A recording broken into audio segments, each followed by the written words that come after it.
Hey, what's up, everybody? It's Charleston, and welcome you guys to another episode of the Dreamerspro Show. We cover everything from sports, hot topics, classic debates, entertainment, and when we give you guys a fresh perspective on things and how we see them. And today we got a pretty interesting show for you guys here today that we definitely want you guys to stick around for. So please make sure you like the video and subscribe to the channel if you haven't already. Now let's get into this topic right here. I want to talk about Skip Bayless. Now, over the past month or so, Skip Bayless made the news for all the wrong reasons because of what he tweeted after that game, after Damar Hamlin. And he came under a lot of pressure for that. Obviously, the way he kind of treated Shannon Sharp on television, by telling him to put his glasses back on, which ended up in some ways turning into like a parody. You saw guys on NBA on TNT, these guys making fun of it, and everyone gave their 2 piece on it, their 2 cents on it. Everyone spoke about it. But after the one he did after that football game, that drew a lot of criticism in his direction. And I think the following day he came out on, on FS1, Undisputed. And he came out there and he was by himself. And it was just a very, very somber moment for him. And he was all of a sudden giving all of these flowers to various people. And then all of a sudden he just sat up there and started saying all of these very positive things about LeBron James, which a lot of us thought was a bit strange because under normal circumstances, that's not how Skip Bayless behaves when it comes to LeBron. Now, before I get into the larger idea of this show here, here's what I think. I think that when LeBron first came into the NBA, I think Skip Bayless was a bit skeptical of him, but also curious about him because I used to watch First Take then, like 2005, 4. So I go all the way back. I remember that.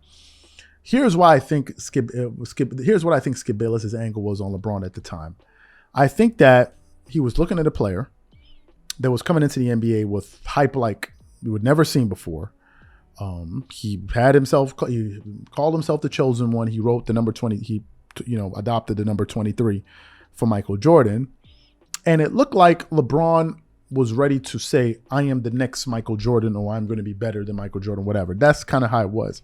And I think Skip Bayless, as a staunch Michael Jordan supporter, wasn't so amused, but I think initially he was watching him with a very critical eye.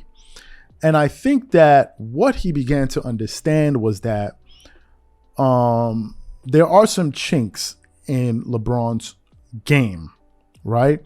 And I think that's what really initiated his original positions on LeBron. What do I mean by this? I think he realized that LeBron didn't have the mental fortitude and toughness that players like Kobe and Jordan had and other players had. He noticed that about him. He noticed that LeBron would kind of give up at times or melt down at times. He noticed that, he would kind of capitulate when the pressure was the highest. I think he also correctly predicted that LeBron was going to join the Miami Heat to go play with Dwayne Wade because Dwayne Wade already had the reputation of being a closer. So he could go play with someone like that to take the pressure off of him. So I think he also looked at that as a knock against him being kind of touted as the next Michael Jordan. And then I don't think, because I remember him saying it, I don't think he was a fan of what LeBron used to do in terms of his antics. If you remember well, LeBron, to use Skip Bayless's word, was very classless in a way where you'd be watching games, his team will be winning. You'll see LeBron James dancing on the sideline. He'll be dancing during the game. If his team is up, he'll be dancing, right? You can see videos of him flipping bottles and all of that. And Skip said at the time that was very classless. So I believe that's where it kind of started. And then it morphed into something else, which is what we see today, which is, it just seems like Skip is hypercritical of LeBron no matter what. And that's why a lot of us gave him a side eye when he initially came out and said that, he was saying those positive things after that tweet, those series of tweets that he put out. Now, today, he came under fire for some recent tweets that he made on Twitter. So let me just get into the article. Article starts off, Skip Bayless, you're pathetic. Fans ridicule FS1 analysts for horrible take on LeBron James and Lakers not getting crucial foul call. In recent seasons, Skip Bayless has made hating on LeBron James a staple of his brand. He has quite literally become the butt of the jokes to his habit of going after Los Angeles superstar. Whether he plays well or plays badly, the FS1 analyst has made it a priority to criticize the 38-year-old. In December of 2022, Bayliss presented a slightly different front, which was surprising for NBA fans. He began to praise LeBron James in his game, but he has again come back to his usual ways. After the Lakers lost to the Celtics in a controversial manner in OT, Bayless took to Twitter to launch an unfair attack on Braun. Fans, however, were not impressed by it. They called out the host of Undisputed for his blatant hating. So Skip Bayless then tweeted, "The truth is, I think LeBron was relieved he didn't go and stand by himself 15 feet away and make the free throw. No one has missed anywhere near as many close late game free throws as LeBron since he came into the league." Then someone responded, "Skip Bayless, you're pathetic, old man." Another person said, "You're pathetic. You complain about him not driving to the basket at the end of the game, and he does. He's clearly fouled, and you blame him for the no call. Pathetic excuse for a media member." Another person said, "LeBron came into Boston tonight, dropped 40 points, beat the best team in the league, and got hosed by the refs. They should be your opening segment on Monday."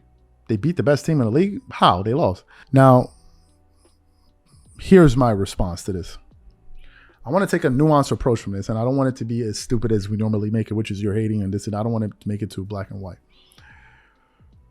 Skip Bayless's tweets, I believe, was prompted by what he already thought of LeBron, which goes back to what I said at the beginning of the show. He doesn't believe LeBron has the mental makeup and the mental toughness in those moments. He believes LeBron runs from the free throw line. That is exactly what he believes. And then he'll back it up with some statistics that he has of he's the worst late game free throw shooter, whatever.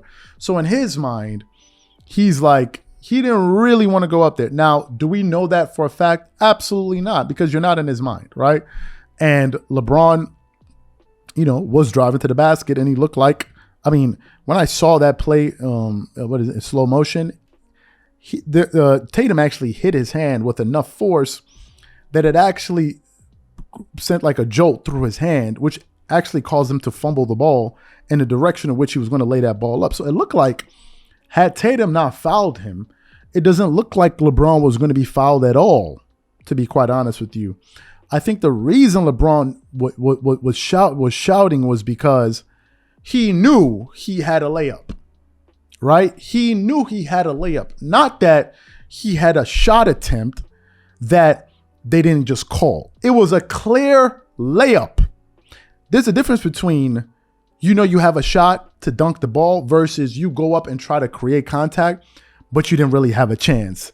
That ball looked like it was going to go in because LeBron is adept at scoring around the basket. So I think he was upset at the fact that he was like, they just took away my shot, not that he got fouled. Now, do we know LeBron James personally? No. Do we know how he would react at the free throw line? No one knows, but that's just my thoughts. So whatever you guys think, please leave your thoughts and comments in the comment section. We catch you on the next show. Peace.